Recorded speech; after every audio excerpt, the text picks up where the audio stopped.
ချိန်ကိုကစားတာဝါသနာပါတဲ့သူတွေတူးရောင်နေတဲ့အစစ်မှန်တွေကိုပဲတက်နိုင်ကြရချပြခြင်းနဲ့သူတွေ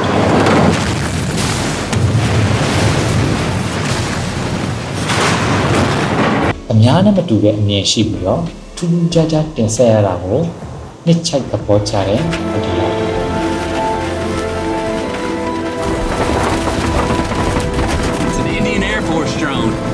ကျွန်တော်ဒီနေ့ပြောချင်တဲ့အကြောင်းအရာလေးကတော့ Strider ကြီး Christopher Nolan ရဲ့ဘဝဇာတ်ကြောင်းနဲ့သူရိုက်ကူးခဲ့တဲ့ရုပ်ရှင်တွေအကြောင်းကို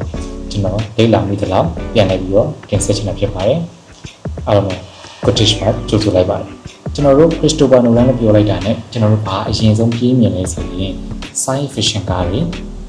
အချိန်ကိုရှေ့တို့နောက်ဆုံးနဲ့ကစားပြနေတဲ့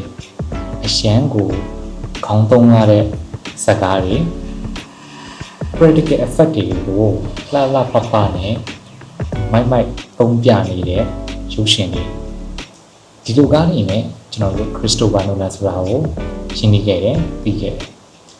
ဒါပေမဲ့ Christopher Nolan ရဲ့လို့ဖြစ်မလာခင်သူဖြတ်သန်းခဲ့တဲ့ပုံစံသူရှောက်လန်းခဲ့တဲ့ဘဝကလည်းစိတ်ဝင်စားဖို့ကောင်းတယ်ဘာလို့ဆိုတော့သူဒီ film school တက်ခဲ့တဲ့လူတယောက်မဟုတ်film industry ကလာတဲ့လူတယောက်မဟုတ်သူဝါသနာအရာဒီလမ်းကြောင်းပေါ်ကိုရအောင်ကြိုးစားပြီးတော့ဝင်လာခဲ့တဲ့လူတယောက်အဲကြောင့်မလို့သူ့ရဲ့ဘဝဆက်ကြောင်းလေးကိုကျွန်တော်ဒီနေ့မှာတစ်ချက်ပြပြချင်တာဖြစ်ပါတယ်။ Christopher Nolan ကိုဆိုရင်1980ဇူလိုင်30ရက်နေ့မှာမွေးဖွားခဲ့တယ်။သူမွေးဖွားခဲ့တဲ့ဇာတိကတော့လန်ဒန်မြို့ဖြစ်တယ်။နောက်ပြီးသူကထူးခြားတာကသူကနိုင်ငံတစ်ခုလုံးမှာနိုင်ငံသားဖြစ်တယ်။အဲဒါဆိုဗြိတိန်နဲ့အမေရိကန်မှာသူကနိုင်ငံသားဖြစ်တယ်။အဲ့တော့ကျတော့သူ့ရဲ့ငယ်ဘဝကိုအင်္ဂလန်နဲ့အမေရိကန်မှာသူကကျင်ငယ်ပြီးတော့တန်ခဲ့ရတဲ့တယောက်ဖြစ်တယ်။သူရုပ်ရှင်ကိုပထမအဆုံးစပြီးတော့စိတ်ဝင်စားတဲ့အချိန်မှာကဘာလို့မြင်ပြီးတော့စိတ်ဝင်စားခဲ့လဲ Star Wars ဇာတ်ကားတွေကိုသူကမြင်ပြီးတော့ရုပ်ရှင်ကိုဝါသနာပါလာခဲ့တယ်လို့ကျွန်တော်သိရတယ်ပေါ့နော်။အဲ့မှာသူ9နှစ်သားအရွယ်မှာကလေးကသူ့ PC ကနေပြီးတော့ကင်မရာလေးတစ်လုံးရှိတယ်ပေါ့နော်။သူ့ရဲ့ကင်မရာတစ်လုံးရှိတယ်။အဲ့ကင်မရာလေးကိုငှားပြီးတော့သူကအရုပ်လေးတွေနဲ့သူက stop motion ပုံစံမျိုးရိုက်ကူးနေတယ်။အဲ့ချိန်မှာသူရိုက်ခဲ့တဲ့ကင်မရာက 8mm ကင်မရာပေါ့နော် 8mm frame ကင်မရာလေးအဲ့ကင်မရာနဲ့သူကဒီ stop motion video လေးကိုစပြီးတော့ရိုက်ကူးနေတယ်လို့သိရတယ်။ပြင်လာတော့9နှစ်သားလောက်ကလေးကလက်စာလက်နာကမသိဘူးပေါ့နော်။အဲ့လိုပုံစံမျိုးတွေ့ရတယ်။ဒါကြောင့်မသူရဲ့ဘဝဇာတ်ကြောင်းကအဲ့ရင်စထပ်ပြီးတော့သွားတဲ့ခါမှာဘာဖြစ်လာလဲဆိုတော့သူကကျောင်းတက်တယ်ပေါ့နော်သူတက်တဲ့ကျောင်းက UCL လို့ခေါ်တဲ့ University College London မှာသူကအင်္ဂလိပ်ဘာသာအထူးပြုနဲ့ကျောင်းတက်တဲ့ MA နဲ့ပြီးတော့ film industry ရဲ့ကိုသူကတနင်္လာခြေလမ်းနေခက်စစ်စစ်ရတော့လမ်းပြီးတော့စူးစမ်းခဲ့တယ်အဲ့မှာပဲဖြစ်ချင်တော့ကံကောင်းခြင်းနယ်လို့ပဲပြောရမလားပေါ့နော်သူနဲ့သူစားပဲဖြစ်ခဲ့တဲ့သူကပြောမယ်ဆိုရင် producer တယောက်ဖြစ်နေတယ်အဲ့ producer နာမည်ကကျတော့ Emma Thomas လို့ခေါ်တယ် Emma Thomas ဆိုတဲ့ producer နဲ့သူတို့ဒီဘာမှလက်ထပ်ခဲ့တယ်နော်လက်ထပ်ပြစ်ခဲ့တဲ့နောက်ပိုင်းမှာသူကဒီဇလန်တူလေးတွေ short film လေးတွေသူကစပြီးတော့ရိုက်ကူးနေအဲ့လိုမျိုးနဲ့ရိုက်ကူးလာရင်းနဲ့မမေယာဆိုရင်ဒီဇညွန်းနဲ့ Oscar ဆုစကားတင်ဝင်နေပြီလေဒီမှာအဲ့ဇညွန်းကတော့ Christopher Nolan ရေးတာဒါပေမဲ့ဇလန်ကကြတော့သူ့ညီ Jonathan Nolan ရေးထားတာပေါ့နော်အဲ့လိုပုံစံမျိုးနဲ့အဲ့ဇလန်ကပုံမှန် linear narrative မဟုတ်ဘဲနဲ့ non linear narrative ပုံစံနဲ့သူကပြန်ပြီးတော့ရေးရိုက်တာဇညွန်းကိုဇလန်ကတော့ linear တိုင်ရေးထားတာဒါပေမဲ့ဇညွန်းကိုကြတော့မှသူက non linear ပြောင်းပြီးတော့ရေးပြီးတော့သူက Oscar စကားတင်ဝင်နေပြီအဲ့ရှိမှလည်းသူဇလန်တူတွေအများကြီးရိုက်ခဲ့တယ်သူဇလန်တူရိုက်ခဲ့တာဆိုရင်1989လောက်ကတည်းကသူဇလန်တူတွေစပြီးရိုက်ကူးနေပြီဆိုတော့ကိုသိရတယ်ပေါ့နော်အခုဒီနောက်ဆုံးထွက်မဲ့ဒီ Odyssey ဆိုတဲ့ဇာတ်ကားဂိမ်းမှာကျွန်တော်ဟိုနေ့ကဗီဒီယိုထဲမှာလည်းပါတယ်ဘာလဲဆိုဒီပေ30လောက်ရှိတဲ့ blue ကြီးပေါ့နော်အဲ့ blue ရုပ်ကြီးကိုဟိုကတကယ်အစစ်ကျိုးစုံနေနေသုံးပြီးတော့ရုပ်ပေးပုံစံမျိုးတွေနဲ့လုပ်ပြီးတော့ရိုက်ကူးထားတယ်ဆိုပြီးသိရတယ်ပေါ့နော် ဒါပေမဲ့အခုမှသူကအဲ့ပုံစံမျိုးလုပ်တာမဟုတ်ဘူးဟိုးအရင်ဒီ short film သူစရိုက်ကြတဲ့ကအဲ့တော့ film camera နဲ့ပဲအဲ့မှာကလေးကသူကဘယ်လိုမျိုးအယုတ်အကြီးလေးကြီးတွေလောက်ပုံစံမျိုးခွဲတဲ့ပညာကိုသူကအဲ့ကလေးကသူကလုပ်နေပြီလားအဲ့ကလေးကသူ့မှာဒီ concept တွေသူ့မှာရှိပြီးသားပေါ့နော်ဘယ်လိုလုပ်နေဆိုတဲ့ idea တွေသူ့မှာရှိပြီးသားဖြစ်တယ်အဲ့ဒါကြောင့်ဒီကားမှာလည်းအဲ့ဒီလက်ရာတွေပြန်ပြီးတော့မြင်ရတယ်လို့ထင်တယ်ပေါ့နော်အဲ့လိုပုံစံနဲ့သူရိုက်ကူးလာခဲ့လိုက်တဲ့အခါမှာဆိုရင်ကျွန်တော်ပထမဆုံးမှတ်မဲ့ရတဲ့ဒီထားမိရဲ့ဇာတ်ကားကကျတော့Dark Knight Trilogy ပေါ့နော် Dark Knight ဇာတ်ကားတွေမှာပုံစံကအရင်တော့ကျွန်တော်တို့မြင်ခဲ့ပြီးတဲ့ Superman နဲ့ Batman တို့ဇာတ်ကားတွေနဲ့မတူဘူးပေါ့နော်အရင် realistic ဖြစ်တဲ့ရန် dark ဖြစ်တဲ့ကြောင်းကိုကျွန်တော်တို့ငယ်ငယ်ကခံစားခဲ့ရတယ်။ဒါပေမဲ့အဲ့ချိန်တုန်းကတော့ကျွန်တော်က trailer တူလဲဘာညာကျွန်တော်မသိခဲ့။ဒါပေမဲ့နောက်ပိုင်းမှာကျွန်တော်ဒီ industry ထဲမှာရောက်ပြီးတော့လေ့လာတဲ့ခါကျတော့မှအဲ့ကားက writer Christopher Nolan ရိုက်ထားတယ်ဆိုတာကိုသိရတယ်။အဲ့ဒီအချိန်မှာကျွန်တော်တို့သိရတဲ့ဟာကအများသောပြန် practical effect တွေအများကြီးအသုံးပြုခဲ့တယ်။ကိုဒီနေ့ကကျွန်တော်ပြောတဲ့ Odyssey ဆိုတဲ့ဇာတ်ကားအကြောင်းပြောတဲ့အချိန်မှာလည်းအဲ့ဒီအကြောင်းတွေပါခဲ့တယ်ပေါ့နော်။လေယာဉ်မြန်ကိုလေသမားတွေပဲတစ်ပိုင်းဖြတ်ပြတာတို့ပြောကြတော့ဒီလမ်းမပေါ်မှာပဲ truck ကားကြီးစင်တပင်းကားကြီးကို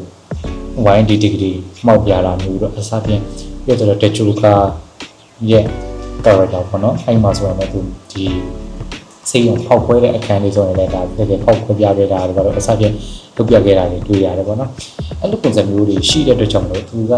practical effect နဲ့ပတ်သက်လာရင်လည်းတကယ်ကိုကျွမ်းကျင်ပိုင်နိုင်တဲ့ trailer တယောက်ဆိုတာမြင်လို့မရအောင်အဲ့ကားလေးကြည်လာပြီးနောက်ပိုင်းမှာနောက်ထပ်တကားကျွန်တော်သတိထားမိတဲ့ကားက Inception ဆိုတဲ့ဇာတ်ကားအကြောင်းကကျွန်တော်တီးတန့်ဗီဒီယိုတစ်ပုတ်ထပ်ပြီးတော့လုပ်ပြပါအောင်မယ်ကျွန်တော်တကယ်ကြိုက်တဲ့ကားပေါ့နော်အဲ့ကားကဆိုရင်လည်းအချိန်ကိုကစားတာမဟုတ်ဘဲနဲ့အိမ်မက်ထဲမှာဝင်ပြီးတော့ဒုတိယအိမ်မက်ထဲကိုဝင်ပြီးပြောမှဆိုရင်သူ့ရဲ့စိတ်ကူးတွေကိုပြုပြင်တဲ့ဇာတ်ကားပေါ့နော်တော်တော်လေးလဲရှုပ်တယ်တော်တော်လေးလဲ mind blowing ဖြစ်ရတယ်ပေါ့နော်အဲ့ဒါကြောင့်ဒီစကားကလည်းဒီတန်ကိုဒီတပုံနဲ့ရှင်းပြဖို့လိုမှစကားဖြစ်တယ်အဲဒီတန်တပုံထပ်လုပ်ပေးပါမယ်နောက်ထပ်ပြီးဒီထားမိရဲ့စကားကကြိုက်မိရဲ့စကားကကျတော့ Interstellar မှာကကျတော့သူက practical effect ဆိုတာထက်အဲ့ကားမှာကဘာဖြစ်လဲဆိုတော့အရင် scientific နဲ့နီးစပ်တယ်ပေါ့နော်သိပ္ပံနဲ့နီးစပ်တဲ့နေထားဖြစ်အောင်လို့သူကရိုက်ကူးနိုင်ခဲ့တယ်။ဒါကိုလည်းဘယ်လိုလုပ်ခဲ့လဲဆိုတော့သူကအဲ့ဇာကားကတကယ်ဇလန်းပြီးသူညီရဲ့ဇလန်းပေါ့နော်။သူညီရဲ့ဇလန်းအောင်မှာသူကဇညွန်ပြန်ရေးတယ်ဒါတော့ငကိုတိုင်းပဲပြန်လုပ်တယ်ပေါ့နော်။ဒီနေ့ပေါင်းပြီးတော့လုပ်ခဲ့တဲ့ဇာကားအဲ့ကားမှာဆိုရင်တကယ် practical လုပ်ခဲ့ရဆိုလို့ပြောင်းခင်းဧက900စိုက်ခဲ့တာပေါ့နော်။ပြီးတော့အဲ့ဒီဧက900ကပြောင်းနေပြန်ရောင်းတာနဲ့တင်ကိုဒီရုပ်ရှင်တကားတာဘတ်ဂျက်ပြန်ရတယ်လို့လည်းကြားရတယ်ပေါ့နော်ဒီကိုဧက900ဆိုမှနည်းတော့ပမာဏထားမှာမဟုတ်ဘူးသိပ်မမြင်ရတယ်ဘာလို့နင်းနေစစ်တူခဲ့လဲဆိုတဲ့အချက်ကိုပြန်ပြောရရင်သူအဲ့ဇာကမရိုက်ခင်မှာအာကာသသိပ္ပံပညာရှင်တယောက်ကိုသူကချင်းကပ်ပြီးတော့အချက်လက်တွေကိုမှန်ကန်အောင်လို့ဖေချာကြကြနာလုပ်ခဲ့တယ်အဲ့ဒါကြောင့်မလို့ဒီဇာကားပြီးသိပ္ပံပညာနဲ့ routine reset ပြီးတော့မှန်ကန်တဲ့ဇာကားဆိုတာကိုဖြစ်လာတယ်ပေါ့နော် effect တွေအနေနဲ့ဆိုရင်လည်းဒီ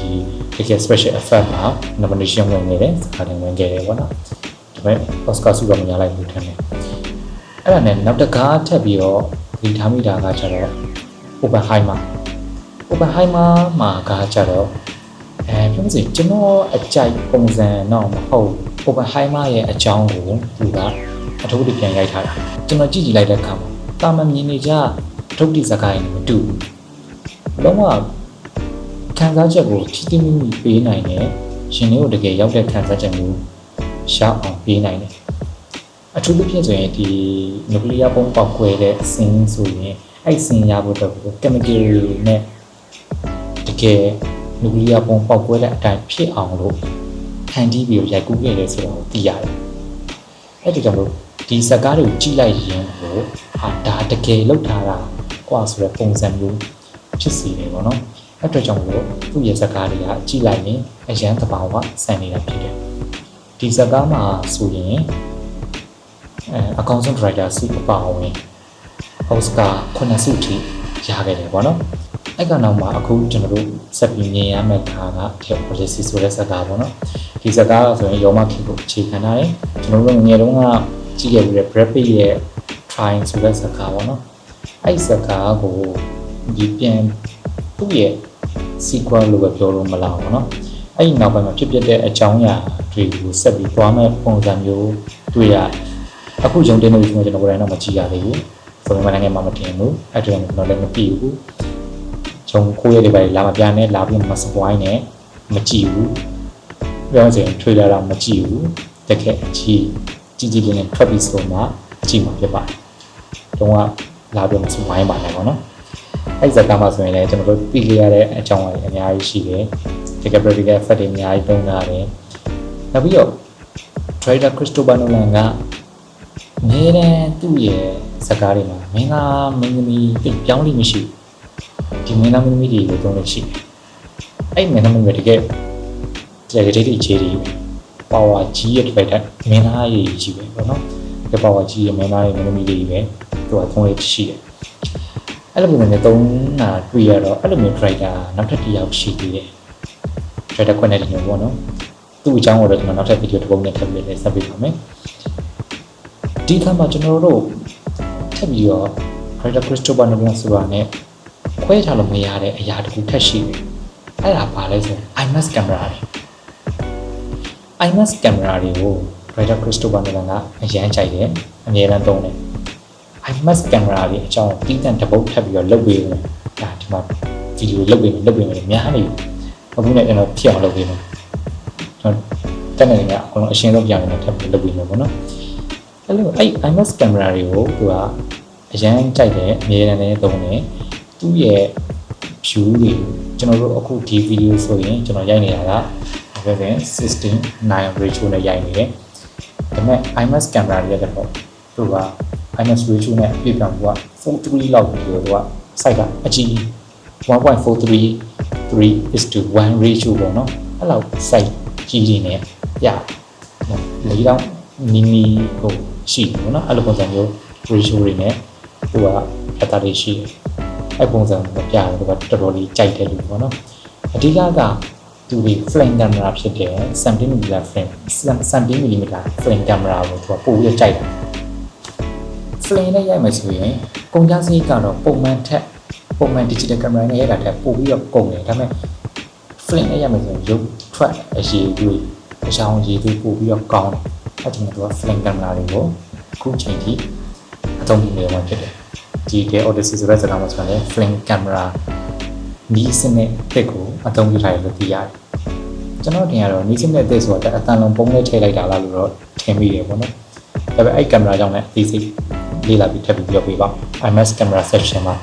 ကျွန်တော်အသေးစိတ်ပြောပါဒီလိုဆိုရင်တော့ကျွန်တော်တို့ Director Christopher Nolan အကြောင်းကိုကျွန်တော်သိသင့်သလားသိကြရပြီလို့ထင်ပါတယ်နောက်ထပ်များမှာလည်းကျွန်တော်တခြား Director တွေရဲ့ကျွန်တော်အားကြလေးစားရတဲ့ Director တွေအကြောင်းကိုလည်းကျွန်တော်အလင်းသိရင်သိတယ်လို့ Director section ထဲမှာထည့်ပြီးတော့ပြောပြပေးပါမယ် Okay see you guys